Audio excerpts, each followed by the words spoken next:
bahwa Islam itu ancaman bagi bangsa Indonesia. Ini ajarannya, Pak. Orang Islam itu tidak akan mengambil kekuasaan dengan jalan kekerasan. Nggak boleh. Ini perhatikan hadis ini. Ini ajaran Islam, nggak dikarang-karang, ya. Tidak menumpahkan darah, tidak melakukan kekerasan. Kalau orang Islam itu tidak mau pakai begitu. Apa? Ya dengan jalan yang baik, ya. Kenapa? Karena kata Nabi SAW di dalam hadis yang lain, Bukhari nomor 7055, illa antarau kufran bawahan indakum fihi minallahi burhan, kecuali kalian melihatnya melakukan kekafiran yang nyata dan kalian telah mendapatkan bukti nyata dari Allah terhadapnya. Misalkan naudzubillah min dzalik, kata pemimpinnya, semua Al-Quran di bumi Indonesia harus dihilangkan, dibakar. Masjid-masjid dihancurkan, kagak boleh diem. Itu yang sudah jelas, nggak boleh ditaati. Jangan takut, nggak boleh. Allah Rasulnya mengatakan kalau udah begitu kufran bawahan. Apa masjid-masjid? Nggak mungkin, tapi ya nggak mungkin lah mereka ada yang begitu. Tapi seandainya contohnya begitu, ya maka jangan ditaati. Tuh.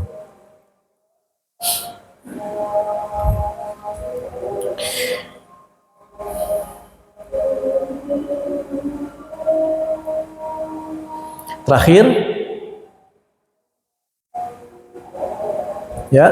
ini hadisnya, fa innahu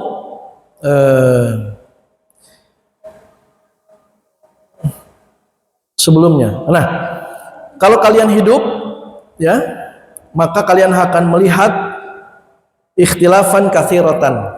Nah, kemudian ditutup fa alaikum, maka wajib kalau Nabi wafat, alaikum bisunnati, kalian pegang teguh sunnahku, ajaran Islam, Quran, sunnah, ya, ijma sahabat, qiyas, ikuti. Wasunnatil khulafa'ir rasyidin al-mahdiyyin. Setelah aku wafat nanti akan ada al-khulafa'ur rasyidin, ya. Ada khulafa rasyidin. Siapa itu khulafa? Itu bentuk jamak taksir. Mufradnya, mufrad itu bentuk singularnya. Singularnya itu khalifah. Khalifah musannanya, orang Inggris nggak punya musanna, ya. Bentuk duanya, dua orang adalah khalifatani. Bentuk jamaknya disebut khulafa. Setelah Nabi wafat, kata Nabi, hadis ini mengatakan akan nanti ada para khalifah. Siapa itu? 4 orang, Abu Bakar, Umar, Utsman, Ali. Kalau 1 orang sebut khalifah Abu Bakar, khalifah Umar 1 orang. Tapi kalau 4 orang disebutnya al-khulafa, 4 orang khalifah, ya. Setelah Nabi wafat, maka ikutilah 4 orang itu. Nah, siapa mereka? Disebutnya sebagai khulafaur rasyidun al-mahdiyun, ya. Yaitu mereka adalah para khalifah yang mendapatkan petunjuk, yang diberikan petunjuk oleh Allah Subhanahu wa taala. Mereka pemimpin yang dipilih oleh rakyat, ya, yang mengikuti sunnah Nabi Shallallahu alaihi wasallam. Bahkan keputusan mereka itu addu bin nawajid, ya, gigit dengan gigi geraham kalian. Jangan ikut, ya, apa yang dibawa oleh selain mereka. Diikuti, contohkan itu. Nah, dan di akhir zaman insya Allah nanti sebelum hari kiamat, Allah Subhanahu wa taala akan mengembalikan, ya, warisan Nabi SAW itu di akhir zaman sebentar lagi nih. Ya, waktunya sebentar lagi. Insya Allah, ini janji dari Allah Subhanahu wa taala dan Rasulnya bahwa umat Islam nanti akan dititipkan lagi, akan diberikan lagi oleh Allah Subhanahu wa taala apa yang diwariskan oleh Nabi setelah Nabi wafat, yaitu disebut sebagai al-khulafaur rasyidun al-mahdiyun, ya. Bagi nanti turun Nabi Isa yang disebut Imam Mahdi, itu sudah nanti akan ada hadis-hadisnya itu.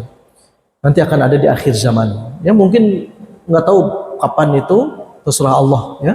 Ketika waktunya sudah muncul, akan muncul. Nanti akan muncul Dajjal, akan berperang melawan kaum muslimin, akan muncul Ya'juj dan Ma'juj sebelum kiamat.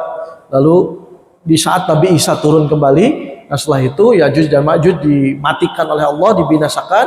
Nabi Isa alaihissalam diwafatkan kembali, Imam Mahdi wafat. Nah, nanti setelah umat Islam nanti orang-orang beriman itu akan diwafatkan, barulah terjadi kiamat. Yang tertinggal hanyalah orang-orang kafir saja, orang munafik dan orang kafir. Ya, itu sudah hancur nanti. Nah, itulah yang akan terjadi di kehidupan yang akan datang.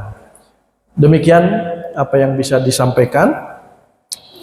Mohon maaf kalau ada hal yang kurang berkenan, mudah-mudahan bermanfaat buat diri saya pribadi dan jamaah sekalian. Subhanakallahumma bihamdika asyhadu an la ilaha illa anta astaghfiruka wa atubu ilaik. Wassalamualaikum warahmatullahi wabarakatuh.